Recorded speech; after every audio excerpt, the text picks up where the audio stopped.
صلح ريهام سعيد وريم البارودي. محمد رمضان مقضيها بوس في عزاء والد ريم البارودي.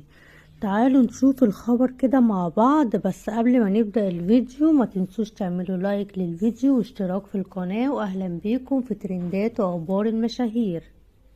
أقيم مساء أمس عزاء والد الفنانة ريم البارودي بمسجد أبو بكر الصديق في مصر الجديدة.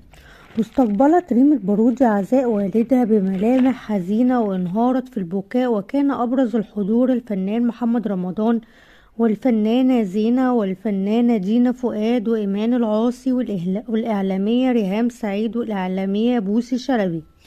وكانت شيعة جنازة والد ريم البارودي من مسجد السلام بمدينة نصر وسط حضور عدد كبير من المقربين والأهل والأصدقاء.